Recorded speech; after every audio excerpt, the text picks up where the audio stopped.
अस्सलाम वालेकुम जनाब, क्या हाल है आप सबके? खैरियत से हैं? अच्छा, एक बहुत ही सिंपल सी स्ट्रेटजी है जिसके बारे में आज हम लोग बात करेंगे। स्ट्रेटजी वो मल्टी टाइम फ्रेम एनालिसिस के ऊपर डिपेंड करती है। सबसे पहले तो आपने कोई भी चार्ट देखना है, उसमें आपने ढूंढना है बॉडी बेस एंगल्फ कैंडल को। अब बॉडी बेस एंगल्फ कैंडल होती क्या है, सबसे पहले तो इसके ऊपर बात करते हैं हम। कोई भी एक कैंडल जिसकी बॉडी को दूसरी कैंडल अपोजिट डायरेक्शन में कवर कर ले, उसको हम बॉडी बेस एंगल्फ कहते हैं। लाइक मैं आपको दिखाता हूँ। अभी लेट्स से हम बात करते हैं कि ये एक कैंडल है, इस कैंडल को ये जो बुलिश कैंडल आपको नज़र आ रही है, इस कैंडल को बेरिश कैंडल ने एंगल्फ किया था। ये वाली कैंडल जो है, इस कैंडल की बात कर रहा हूँ, ये बुलिश कैंडल थी, इसको एक इस बेरिश कैंडल ने एंगल्फ किया। तो इस कैंडल को हम कहेंगे जी बॉडी बेस एंगल्फ कैंडल। ठीक है जी, सबसे पहले आपने ये चीज़ देखनी है। उसके बाद आपने फिर शिफ्ट हो जाना है H1 के ऊपर। अब मैंने यहाँ पे एक कैंडल ऑलरेडी मार्क करके रखी हुई है, जो मैं आपको दिखा भी देता हूँ। ये वाली कैंडल जो है इस वक्त आपको नज़र आ रही होगी। इसको चार्ट को थोड़ा सा बड़ा कर लेते हैं, तो ये वाली कैंडल आपको नज़र आ रही है, ये बॉडी बेस एंगल्फ कैंडल है। बुलिश कैंडल थी, उसको बेरिश कैंडल ने एंगल्फ कर लिया। ठीक है जी। अब ये जब आपने आइडेंटिफाई कर ली, इस आइडेंटिफिकेशन के बाद आपने इस कैंडल को मार्क कर लेना है। मार्क करने के बाद आपने H1 में शिफ्ट हो जाना है। H1 में शिफ्ट होके हम देखेंगे कि ये वाला जो एरिया था, मैं आपको दिखा देता हूँ यहाँ से, ये वाला एरिया हमारा बॉडी बेस एंगल्फ कैंडल का था।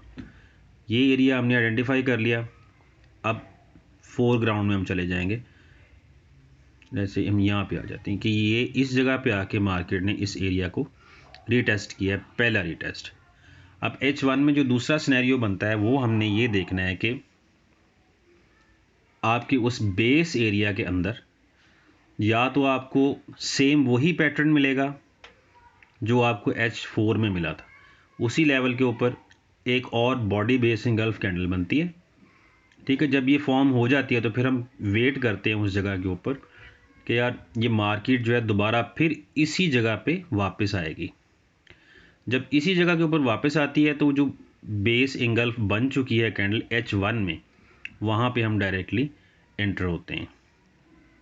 पहली कंडीशन ये हो जाती है हमारी एंट्री की। दूसरी कंडीशन जो है हमारी एंट्री की वो ये होती है कि अगर हमें body base engulf candle let's say यहाँ पे नहीं मिलती, तो फिर हम वहाँ पे क्या चीज़ देखेंगे? फिर हम वहाँ पे चीज़ देखेंगे कि आपके पास डोमिनेंस ब्रेक केबल अपना कैंडल बननी चाहिए।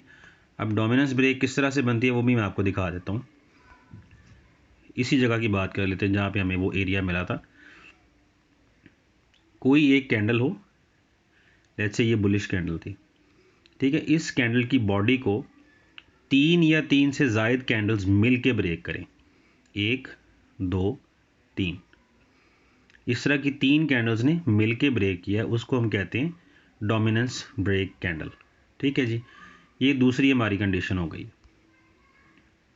H4 में आपको बॉडी बेस एंगल्फ कैंडल मिले, आपने वहाँ पे वो एरिया मार्क कर लिया। एरिया मार्क करने के बाद आप H1 में शिफ्ट हो गए। वहाँ पे भी आपको अगर बॉडी बेस एंगल्फ कैंडल इस तरह से मिलती है तो हम सिंपली प्राइस की रिट्रेसमेंट का दोबारा से उसी एरिया में आने का वेट करेंगे और वहाँ पे हम एग्रेसिव एंट्री लेते हैं।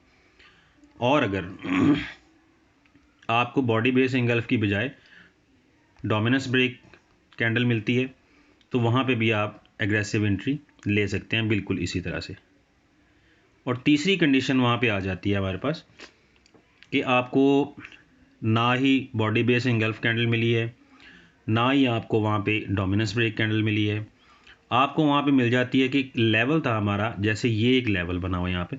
अब इसकी बात करते हैं। ये बुलिश कैंडल्स बन रही हैं, दरमियान में एक बेरिश कैंडल बनी, फिर बुलिश कैंडल्स बनना स्टार्ट हो गई। इसको हम कहते हैं रैली, बेस और रैली।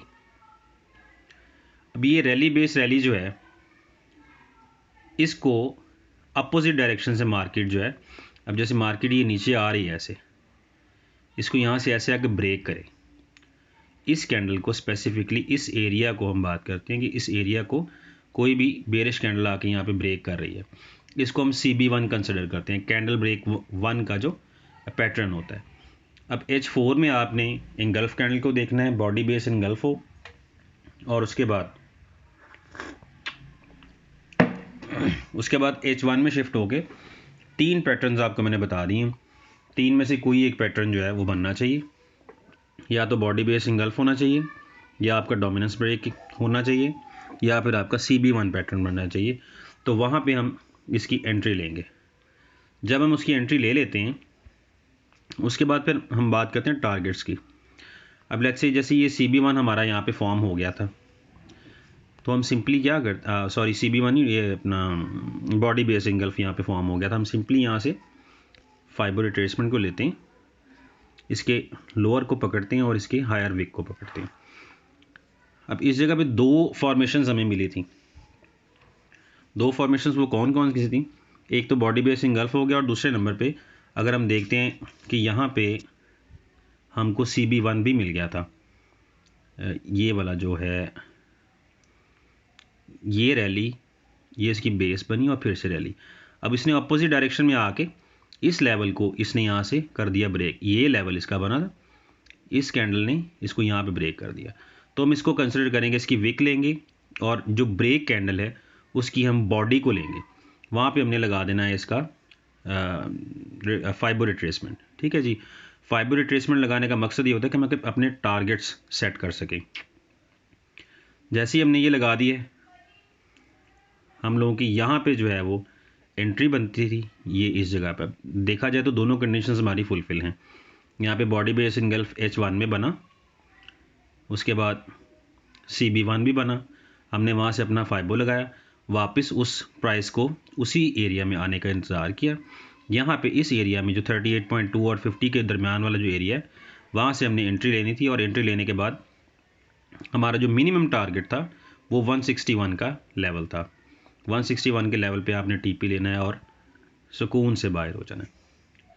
तो ये बहुत ही सिंपल सा और बहुत ही इफ़ेक्टिव जो है तरीका है ट्रेड करने का। इसमें आई होप कि आपको सारी चीज़ें समझ आ गई होंगी। फ्यूचर में इंशाल्लाह इसकी जो है वो सारी वीडियोस भी आती रहेंगी। किसी किस्म का कोई क्वेश्चन हो तो आप मुझे कमेंट बॉक्स में पूछ सकते हैं। थैंक यू सो मच जनाब अली। अल्लाह हाफिज़, अपना ख्याल रखिएगा।